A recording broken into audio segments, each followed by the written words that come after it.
1 João capítulo 1. Cristo já existia quando o mundo começou, entretanto eu mesmo o vi com os meus próprios olhos e o ouvi falar.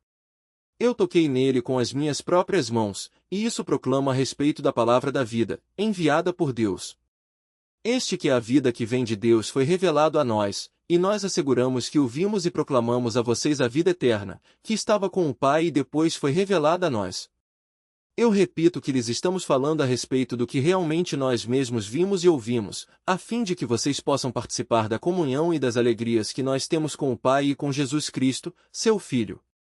Escrevemos estas coisas para que vocês fiquem cheios de alegria. Esta é a mensagem que Deus nos deu para transmiti-la a vocês. Deus é a luz e nele não há escuridão nenhuma. Portanto, se dissermos que temos comunhão com Ele e continuarmos a viver na escuridão espiritual, estamos mentindo e a verdade não está em nós. Mas, se estivermos vivendo na luz como Ele está na luz, então temos uma comunhão maravilhosa uns com os outros, e o sangue de Jesus, seu Filho, nos purifica de todo o pecado. Se dissermos que não temos pecado, só estamos nos enganando a nós mesmos e recusando aceitar a verdade. Mas, se confessarmos os nossos pecados, Ele é fiel e justo para perdoar os nossos pecados e nos limpar de toda maldade.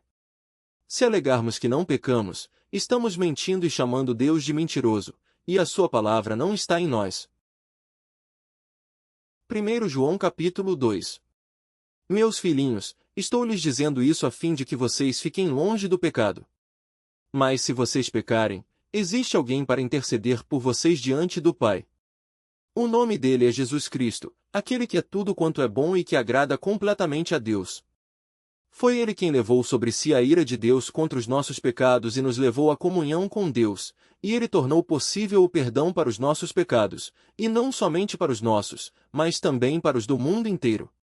E como podemos ter certeza de que pertencemos a ele? Obedecendo aos seus mandamentos. Alguém poderá dizer, eu o conheço, mas se não fizer o que Cristo manda, é um mentiroso, e a verdade não está nele. Mas aqueles que fazem o que Cristo manda aprenderão a amar a Deus cada vez mais. Essa é a maneira de saber se você é ou não seguidor de Cristo. Qualquer um que diga que é servo de Cristo deve viver como Cristo viveu. Queridos irmãos, eu não estou escrevendo um novo preceito para vocês obedecerem, pois é coisa antiga, que vocês sempre tiveram, desde o princípio, a mensagem que vocês já ouviram antes. Ainda assim o que escrevo a vocês é um mandamento novo, e é verdadeiro para vocês tal como é para Cristo, e, à medida que obedecemos a este mandamento de amarmos uns aos outros, desaparece a escuridão em nossas vidas e brilha a nova luz. Qualquer um que diz que está andando na luz de Cristo mas odeia o seu irmão, ainda está na escuridão. Mas todo aquele que ama o seu irmão permanece na luz e pode ver o caminho sem andar tropeçando de lá para cá, na escuridão e no pecado. Porém aquele que odeia o seu irmão anda errante em escuridão espiritual, e não sabe para onde vai, pois a escuridão o deixou cego, de maneira que ele não pode ver o caminho. Estou escrevendo estas coisas para todos vocês, meus filhinhos, porque os seus pecados foram perdoados em nome de Jesus. Estou escrevendo estas coisas a vocês, pais, porque vocês conhecem realmente aquele que está vivo desde o princípio. E estou escrevendo a vocês, jovens, porque vocês venceram a batalha contra o maligno. E estou escrevendo a vocês, filhinhos, porque vocês também aprenderam a conhecer o Pai. Eu escrevo a vocês, pais, porque conhecem aquele que é desde o princípio.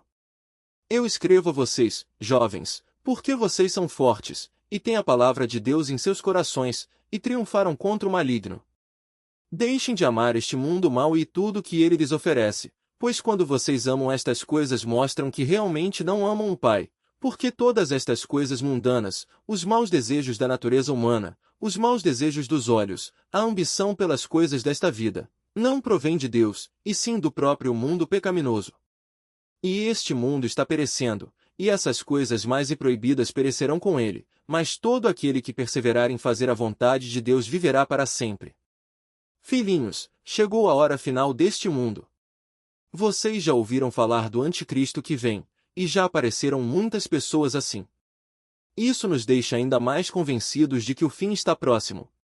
Essas pessoas costumavam ser membros das nossas igrejas, mas na realidade nunca foram dos nossos, senão teriam permanecido conosco. quando nos deixaram, isso provou que elas não eram absolutamente dos nossos. Mas vocês não são assim, porque o Espírito Santo veio sobre vocês e vocês conhecem a verdade. Portanto, eu não estou escrevendo a vocês como aqueles que precisam conhecer a verdade, mas eu os advirto como aqueles que podem perceber a diferença entre a verdade e a mentira. E quem é o maior mentiroso? É aquele que afirma que Jesus não é o Cristo. Tal pessoa é o anticristo, porque nega o Pai e o seu Filho. Porque uma pessoa que nega o Filho também não pode ter o Pai. Mas aquele que confessa o Filho tem também o Pai. Portanto, continuem crendo no que lhes foi ensinado desde o começo. Se vocês fizerem assim, então estarão sempre em comunhão íntima tanto com o Pai como com o seu Filho. E esta é a promessa que ele nos fez, a vida eterna. Estas minhas observações são a respeito daqueles que desejam enganar vocês. Mas vocês receberam o Espírito Santo, que vive em vocês, dentro dos seus corações, a fim de que não precisem de ninguém para ensinar-lhes a verdade. Porque ele lhes ensina todas as coisas, e ele é a verdade, e não um mentiroso. Portanto, tal como ele disse, vocês devem viver e permanecer em Cristo. E agora, meus filhinhos, permaneçam em comunhão com Cristo, a fim de que, quando ele vier, vocês tenham a certeza de que tudo vai bem, e não tenham de que se envergonhar na vinda dele. Visto que sabemos que Deus é sempre justo e só faz o bem, podemos corretamente supor que todos aqueles que fazem o bem são seus filhos. 1 João capítulo 3. Vejam como é grande o amor do nosso Pai, pois ele permite sermos chamados filhos de Deus, o que realmente nós somos. Entretanto, visto que tanta gente não conhece a Deus, não compreende que somos seus filhos. Sim, queridos amigos, nós já somos filhos de Deus, e não podemos nem imaginar como vai ser mais tarde. Mas sabemos que quando ele vier seremos semelhantes a ele, pois o veremos como ele realmente é. E todo aquele que verdadeiramente crê nisso procurará permanecer puro, porque Cristo é puro. Mas aqueles que continuam a pecar transgridem a lei de Deus, porque todo pecado é a transgressão da lei. E vocês sabem que ele se tornou homem a fim de poder tirar os nossos pecados, e que nele não há pecado. Portanto, se permanecermos junto dele e lhe formos obedientes, não pecaremos também. Mas aqueles que continuam pecando devem entender isto, eles pecam porque realmente nunca ouviram nem o conheceram.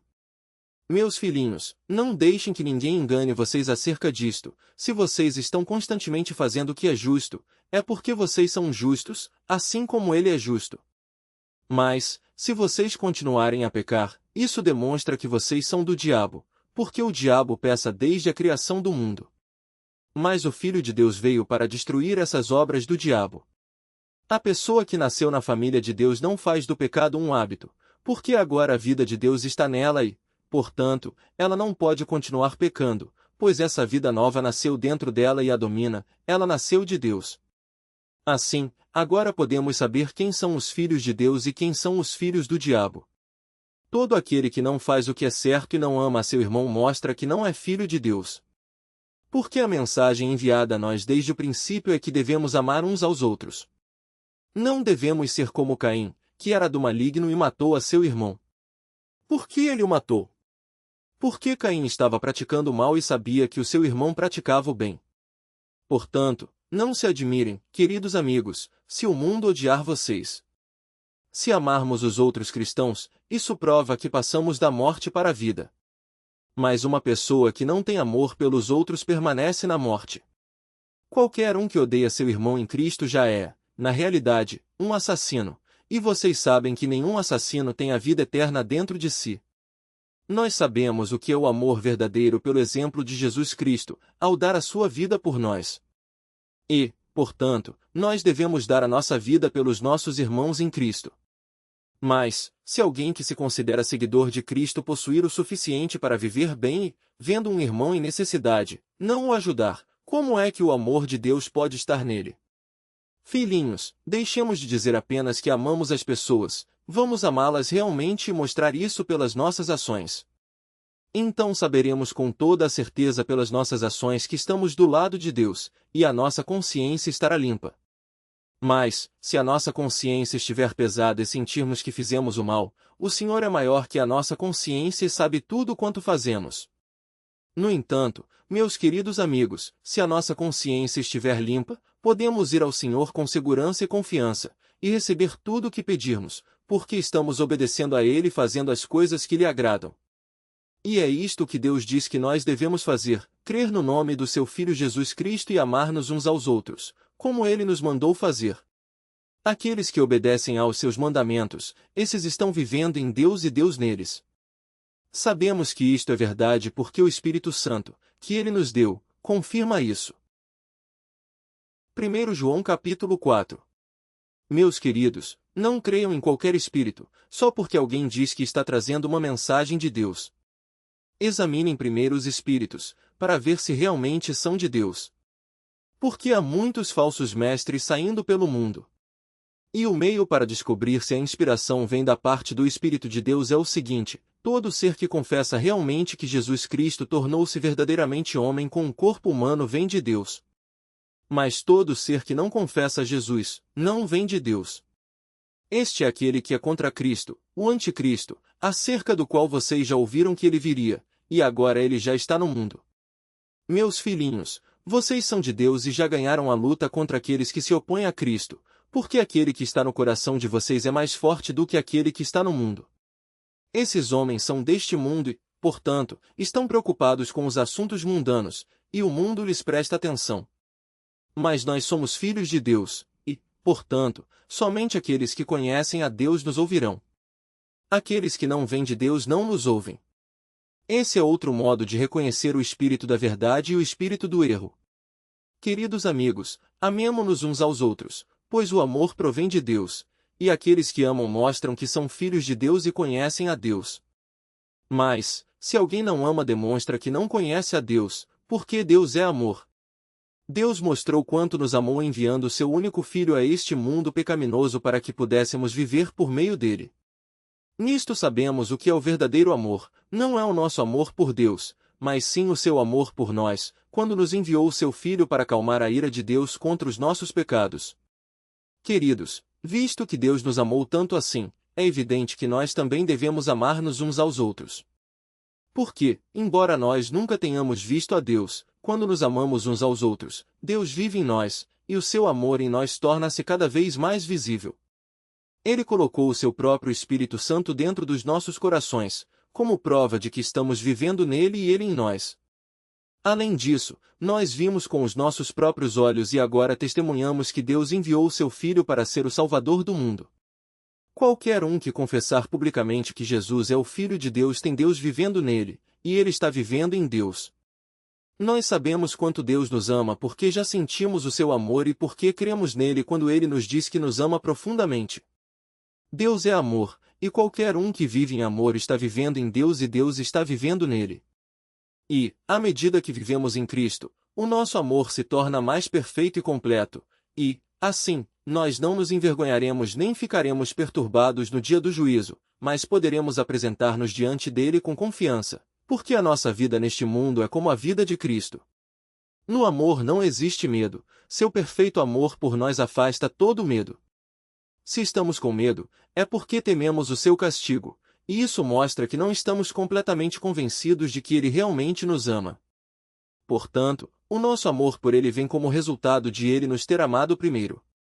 Se alguém disser, eu amo a Deus, porém continua odiando a seu irmão, é um mentiroso. Porque, se não ama a seu irmão que está bem diante dele, como pode amar a Deus, a quem nunca viu? E foi o próprio Deus quem nos deu este mandamento: quem ama a Deus, que ame também o seu irmão. 1 João capítulo 5. Todos aqueles que creem que Jesus é o Cristo são filhos de Deus. E todos os que amam ao Pai amam também os seus filhos. Portanto, você pode saber quanto ama os filhos de Deus pelo grau do seu amor e da sua obediência a Deus. Amar a Deus significa obedecer aos seus mandamentos. E os seus mandamentos, na realidade, não são difíceis, pois todo filho de Deus pode obedecer-lhe, derrotando o mundo. Com a nossa fé conseguimos a vitória sobre o mundo. Mas quem teria possibilidades de lutar e vencer o mundo, a não ser crendo que Jesus é verdadeiramente o Filho de Deus? E nós sabemos quem ele é, porque Jesus Cristo veio por meio da água e do sangue, não apenas por água, mas por água e sangue. E o Espírito Santo, que é eternamente verdadeiro, é o que dá testemunho. Portanto, temos estes três que dão testemunho: o Espírito, a água e o sangue. E todos eles dizem a mesma coisa, que Jesus Cristo é o Filho de Deus. Nós cremos nos homens que servem como testemunhas, mas o testemunho de Deus tem valor maior, pois é o testemunho de Deus. E afirma que Jesus é seu Filho. Todos os que creem no Filho de Deus sabem, em seus próprios corações, que isto é verdade. Se alguém não crê nisto, na realidade está chamando Deus de mentiroso, porque não crê no que Deus afirmou a respeito do seu Filho. E que foi que Deus afirmou? Que ele nos deu a vida eterna, e que esta vida está no seu Filho. Portanto, todo aquele que tem o Filho de Deus tem a vida, todo aquele que não tem o Filho de Deus não tem a vida. Eu escrevi isto a vocês que creem no nome do Filho de Deus, a fim de que vocês possam saber que têm a vida eterna. E esta é a confiança quando estamos na presença de Deus, que Ele nos ouvirá todas as vezes que lhe pedirmos alguma coisa que esteja de acordo com sua vontade. E se nós realmente sabemos que Ele está ouvindo quando falamos com Ele e fazemos os nossos pedidos, então podemos ter a certeza de que Ele nos responderá. Se vocês virem um irmão pecar de uma forma que não cause a morte, devem pedir a Deus que o perdoe, e Deus lhe dará a vida, a não ser que ele tenha cometido o pecado que leva à morte. Pois há pecado que causa a morte e por este não digo que se devorar. É claro que toda injustiça é pecado. Mas há pecados que não levam à morte. Ninguém que passou a fazer parte da família de Deus faz do pecado um hábito, pois Cristo, o Filho de Deus, o protege com segurança, e o maligno não pode pôr as mãos nele. Nós sabemos que somos filhos de Deus e que o mundo todo ao nosso redor está sob o poder e o domínio do maligno. E sabemos também que o Filho de Deus veio para ajudar-nos a compreender e encontrar o verdadeiro Deus. E agora estamos em Deus, porque estamos em Jesus Cristo seu Filho, que é o único Deus verdadeiro, e Ele é a vida eterna. Meus queridos filhos, afastem-se de qualquer coisa que possa tomar o lugar de Deus no coração de vocês. Amém.